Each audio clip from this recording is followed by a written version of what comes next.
से देश को बचाना है, आपने भी चुनाव इसलिए भारत जोड़ो यात्रा करनी आपको लग रहा है चुनाव में कुछ गड़बड़ हो गई या जब ये नतीजे आए वो सबके सामने ही बता रहे हैं ना कहानी है, और तीनों राज्यों में बता रहे हैं और तेलंगाना में कुछ और बता रहे हैं। तो मतलब या तो हम जनता को कोस लें या हम ईवीएम को दोष दे लें। देखिए सौरभ जी, निश्चित तौर पर नतीजे तो आ चुके हैं और 3 राज्यों में भारतीय जनता पार्टी की सरकार भी बन चुकी है। हमारा तो यही कहना भी भारतीय जनता पार्टी के लोग और मोदी जी कई दिनों से कह रहे कि मोदी की गारंटी, हमें तो 2014 की भी गारंटी याद है।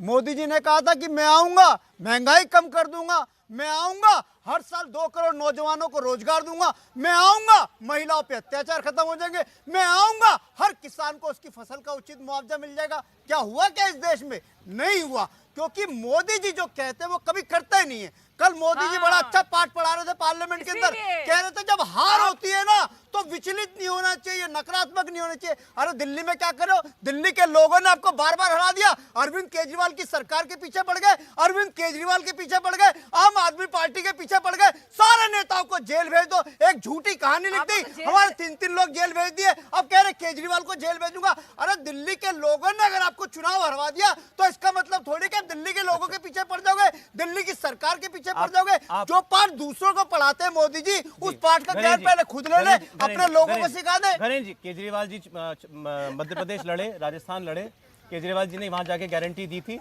केजरीवाल जी ने नोटा को ज्यादा वोट मिले हैं। मैं बता रहा हूं, सुन लो, जमानत जब्त पार्टी है, जमानत जब्त पार्टी है, नोटा से ज्यादा तेलंगाना में 18 से ज्यादा सीटों पर जमानत जब्त हुई है, आंध्र में 173 सीटों पर जमानत जब्त हुई भारतीय जनता पार्टी की।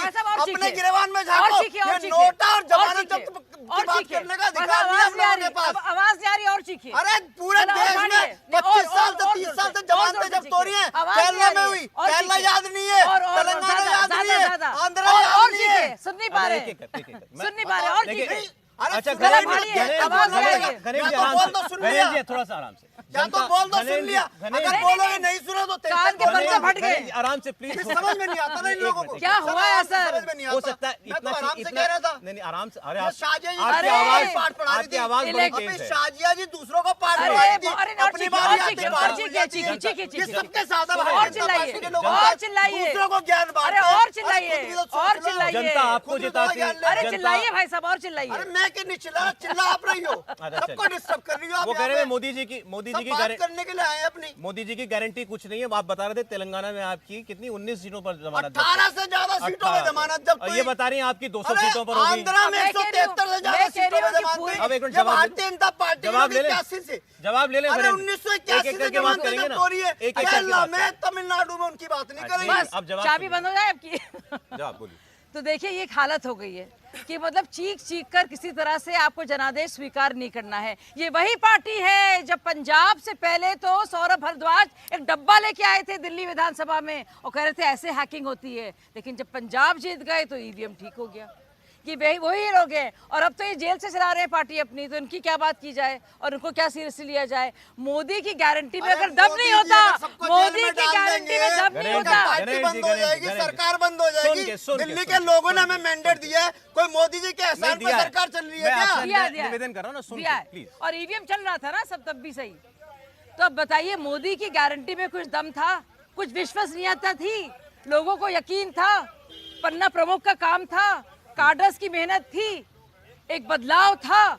आप देखिए क्या क्या है, चाहे वो 80 करोड़ जनता के लिए खाने की चीज हो या उज्ज्वला हो, या देखिए अनाज जो होता है ना, जो रोटी होती है उसका कोई धर्म या जात नहीं होती, वो सबके लिए एक होती है। सुन लीजिए, रोटी का कोई धर्म नहीं है। जो इज्जत घर है वहाँ पे हमारी हिंदू बहनें मुस्लिम बहनें बराबर से जाती हैं, इसमें कोई जाति या धर्म नहीं है। जाति संघर्ष और वर्ग संघर्ष को उन्होंने इतना इस्तेमाल किया है और उनको यकीन नहीं आ रहा है कि एक ऐसा इंसान आया है जिन्होंने इनके सारे ढकोसलों को, सारे दावों को खोखला साबित कर दिया है और ये यकीन नहीं कर पा रहे हैं। अब कांग्रेस पार्टी ने कहा कि आखिरी बात, सुप्रीम कोर्ट ने बाकायदा पिछले साल ही 3 बेंच थी वो, चीफ जस्टिस चंद्रचूड़ जी ने कहा है कि बिल्कुल गलत है और कोई आपके पास आधार नहीं है ये कहने का कि इसमें किसी तरह की हैकिंग हो सकती है। चलिए मैं तो वोट की बात कर रहा हूँ, ईवीएम की बात खत्म। मैं कह रहा हूँ कांग्रेस पार्टी ने कहा हमको 9 लाख वोट ज्यादा पड़ा है 5 राज्यों में चुनाव हुए, 9 लाख वोट आपसे ज्यादा पड़ा है। तेलंगाना आप लोग गिनते ही नहीं है। हाँ ठीक है, इन 3 राज्यों में आपकी जीत हुई। संसदीय प्रणाली है, सुनिए हमारा देश कैसे चलता है, पार्लियामेंट्री डेमोक्रेसी है, अलग अलग राज्य है, फर्स्ट पास द पोस्ट का सिस्टम है। ये ऐसे ही देश है और ऐसे ही हमारे चुनाव होते हैं। अगर आप हर जगह से रोड़े उठा लें और एक कुनबा अपना बना ले तो इसका मतलब नहीं कि क्यूमुलेटिव वोट जब 4 राज्यों को लेकर कह रही है कि हमें ज्यादा मिला है। हर एक राज्य में अगर आप देखेंगे प्रतिशत के हिसाब से कितना अंतर है भाजपा और कांग्रेस में। 100 सीटें ज्यादा है मध्य प्रदेश में। सोचिए 3 गुना ज्यादा हमारी छत्तीसगढ़ में सीटें बढ़ी हैं। पिछली बार से 14% ज्यादा सीटें आई हैं। सोचिए 14% ज्यादा वोट प्रतिशत हुआ है। तो ये सोचने वाली बात है। अब आप कह रहे हैं कि यहाँ पे मिले, यहाँ पे मिले, यहाँ पे मिले, इन सबको जोड़ लेते हैं और इनका एवरेज निकाल लेते हैं। ये नहीं हो सकता। आपका first pass the post system है, पार्लियामेंट्री डेमोक्रेसी है और अलग अलग स्टेट्स है, अलग अलग चुनाव है। ये विधानसभा चुनाव का ये सिस्टम है।